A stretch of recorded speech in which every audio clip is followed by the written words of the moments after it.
Pai do Senhor, meu amado, bem-vindo de volta à nossa escola bíblica diária.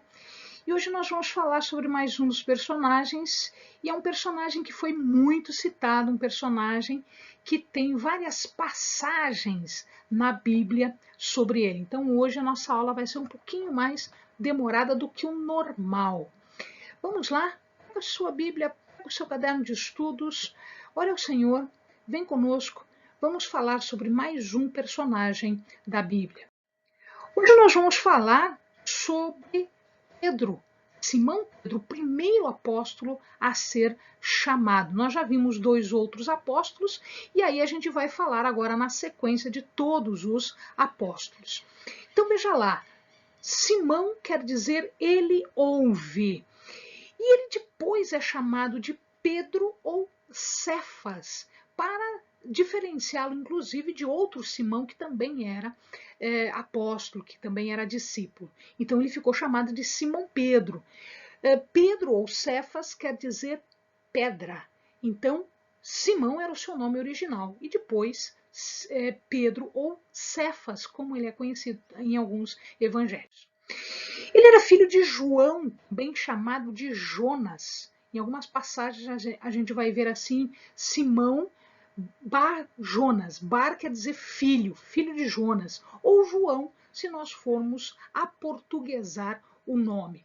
Ele é irmão de André, que também é apóstolo, que a gente vai ver num outro momento. Ele era casado porque a sogra dele foi curada por Jesus. Provavelmente ele teve filhos, mas a Bíblia não fala isso. Ele era nascido em Betsaida e ele vivia em Cafarnaum. São cidades muito próximas, são cidades pertinho uma da outra. Aqui nós vamos ver Cafarnaum. Então, Cafarnaum está aqui, Betsaida aqui. Esta aqui é Cafarnaum, aqui os restos das casas, e aqui Betsaida. Essa daqui é a imagem de uma das ruas de cidade de Betsaida. Ele era pescador, ele tinha uma frota de barcos, ou seja, ele tinha mais de um barco. Então ele não trabalhava sozinho, ele tinha pessoas trabalhando com ele. Ele e o seu irmão. E eles eram sócios de Tiago e de João, que também eram pescadores e que também tinham barcos, portanto, eles trabalhavam em conjunto. Antes de ele seguir a Jesus, a palavra diz em 1 João, em João, capítulo 1, perdão, que ele era discípulo de João Batista. Então ele já conhecia muitas das coisas que Jesus falou, ele já sabia. Então, quando Jesus apareceu, ele reconheceu, é este que João Batista fala. E ele acaba seguindo Jesus quando este o chama. Ele era uma pessoa de comportamento cheio de extremos.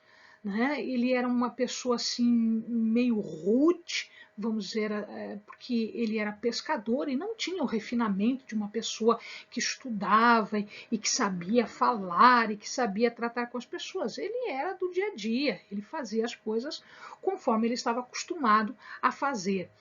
Ele tenta repreender Jesus num determinado momento, quando Jesus diz que ele vai padecer na Páscoa, né? Que ele vai padecer e que ele vai precisar morrer, e ele chama Jesus de lado e tenta repreender Jesus, e Jesus já diz para ele, olha, você não é vindo do alto isso, não é do Espírito que está falando isso não, pode parar por aí.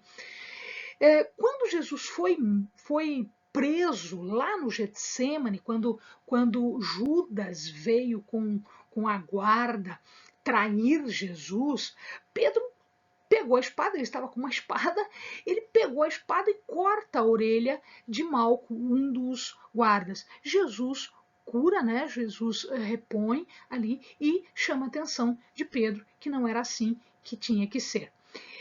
E em algumas passagens ele se considera um pouco melhor, mesmo porque ele era do círculo íntimo de Jesus, então às vezes ele se considera um pouco melhor do que os outros. Tá? Os outros não gostavam muito dessa situação aqui. Ainda na história da crucifixão, da morte de Jesus, um pouco antes disso acontecer, Jesus chama Pedro e diz: olha, Pedro, você vai me trair. Não, não vou, não vou, não vou. E acontece realmente. Quando Jesus estava sendo questionado, inquirido pelo sumo sacerdote, na casa do sumo sacerdote, Pedro estava fora, na fogueira, e junto com os empregados por ali, eles questionaram, mas você também não é o Galileu que andava com Jesus? E ele nega 3 vezes. E logo em seguida o galo canta, tornando real aquela predição de Jesus. Ele era um pescador, ele foi chamado enquanto pescava. E aí Jesus diz para ele: vem que eu quero te fazer pescador de homens. E de fato a índole dele muda bastante depois do Pentecostes, depois da morte de Jesus, depois do batismo com o Espírito Santo, e ele efetivamente vira um pescador de homens, né? E existe aqui uma ligação muito forte de Pedro com a pescaria, tanto é que nós temos uma passagem importante, né, em que ele está pescando. Estou dando as referências aqui, depois o amado com calma lê a passagem porque é muito linda, né? Ele está pescando e não pesca nada, e não pesca nada, e aí Jesus diz assim: não, vá lá e pesque. E ele diz: não, sobre a tua palavra eu vou fazer isso. Ou seja, na fé de que a sua palavra é verdadeira, eu vou fazer isso. E aí ele pesca tanto que não consegue segurar, não consegue puxar os peixes se um outro barco tem que ir ajudar. A mesma coisa acontece depois de Jesus já ressuscitado. Eles estão pescando, não pescam muita coisa, e Jesus diz: pesca do outro lado. E ele manda a rede do outro lado, e ele efetivamente pesca bastante coisa.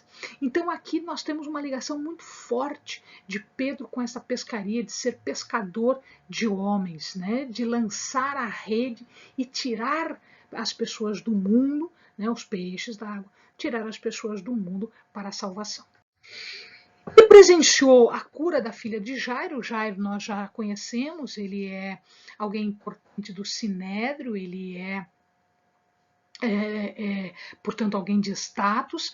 Essa menina morreu, ela tinha 12 anos, ela morreu, e aí o que acontece é que quando Jesus chega lá, na verdade, Jesus disse: não, ela não está morta não. E quando Jesus chega lá, ele ressuscita essa menina. Então, a cura da filha de Jairo, na verdade, é ressuscitar essa menina. Na transfiguração ele também estava junto. No Getsemane ele estava junto, tanto é que ele corta a orelha de Malco e ele não consegue ficar 1 hora orando, que Jesus repreende, porque nem você, Pedro, consegue ficar 1 hora orando. E depois que Jesus é morto, no dia seguinte, depois do sábado, no terceiro dia, quando Maria Madalena vai até lá para preparar o corpo, né, do sepultamento, ela não encontra ninguém, ela corre para os discípulos e diz que Jesus não está mais lá, que Jesus sumiu. E Pedro é um dos que correm para o sepulcro, né, e efetivamente vê que Jesus não se encontra mais lá. E depois ele vê Jesus ressurreto entre os seus discípulos. Ele confessa a divindade de Jesus, a gente vai ver mais para frente de novo. Ele confessa que Jesus é o Cristo, que haveria de vir, e é ele que prepara a última Páscoa. Então, a última Páscoa, ele e João é que fazem todos os preparativos para a última Páscoa. Ele pega no Pentecostes, foi ele que pregou.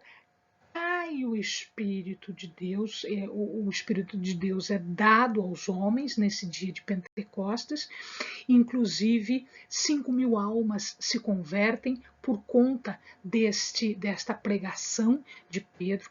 Ele começa a realizar muitas curas, pelas quais inclusive ele é chamado no Sinédrio, ele é chamado a se explicar perante Anás e Caifás.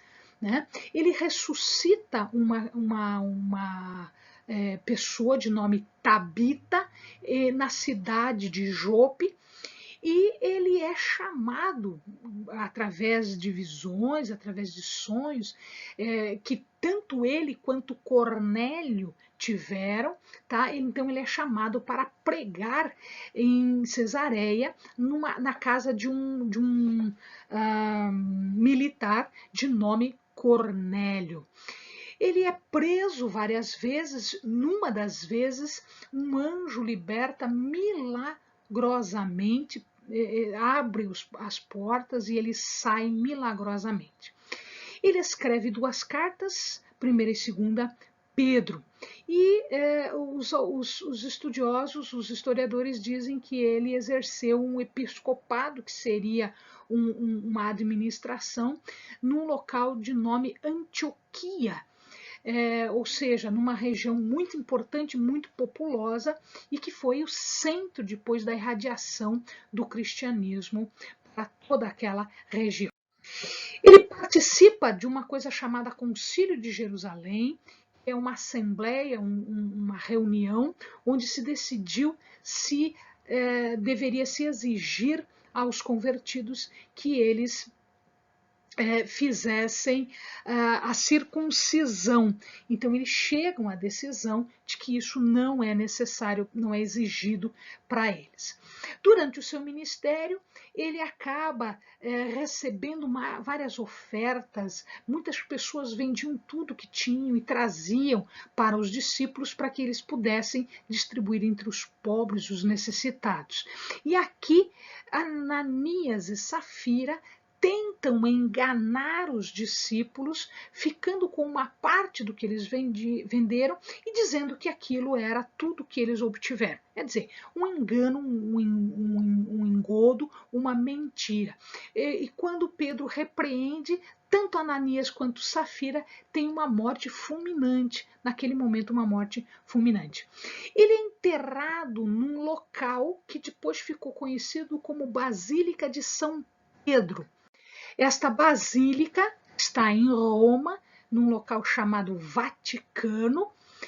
Sobre este local foi construído esta basílica aqui. A primeira basílica, logo que eles descobriram o túmulo de Pedro, foi construída entre os anos de 326 a 349. Não era desta magnitude. Depois, em 1626, ela foi reformada e várias coisas foram acrescentadas. Então, aqui é a Praça de São Pedro, aqui é a Basílica de São Pedro.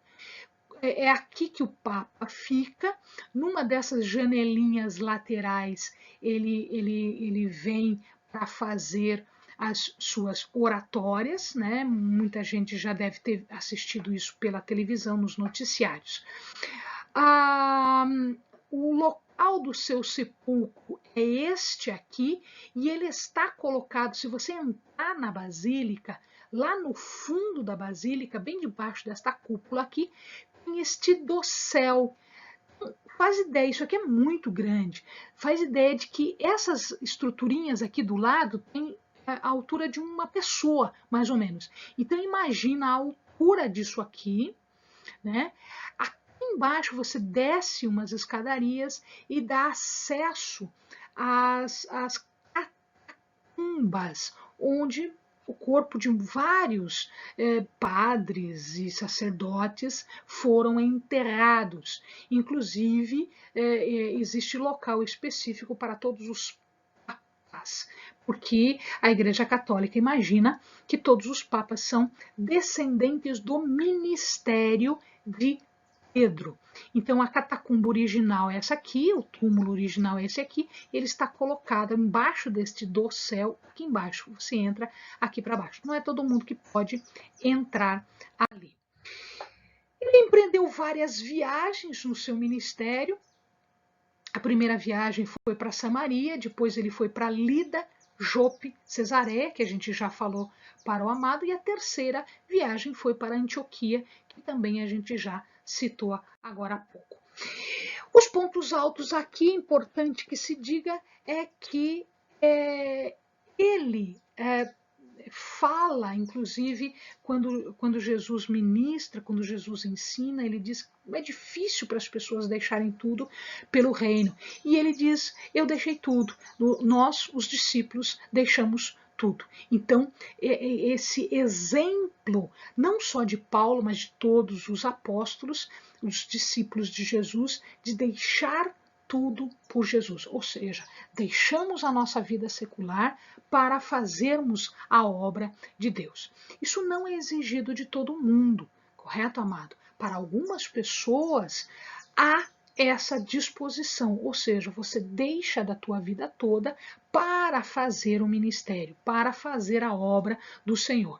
Para alguns, esta obra do Senhor é feita junto com as nossas atividades chamadas seculares. Então, eu faço essas ministrações, estas aulas, mas eu tenho outras atividades que são seculares, que são as minhas outras atividades do mundo, vamos dizer assim, né? E esta seria as aulas e toda essa preparação seria um ministério que Deus preparou para que eu pudesse fazer.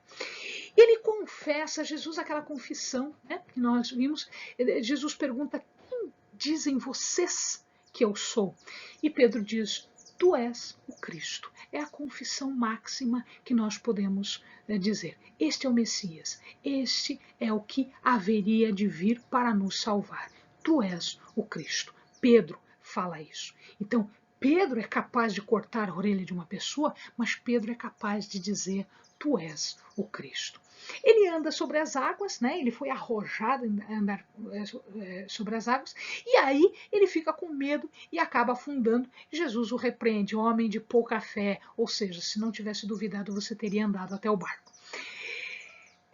Lembram que ele negou Jesus 3 vezes? Pois então, aqui ele confessa Jesus 3 vezes. E é uma coisa interessante, amados, eu acho que vale a pena a gente gastar um tempinho só para falar sobre isso aqui. Então, quando Jesus ressurreto, já ressuscitado, ele vai e fala com Pedro, ele pergunta 3 vezes para Pedro, Pedro, tu me amas?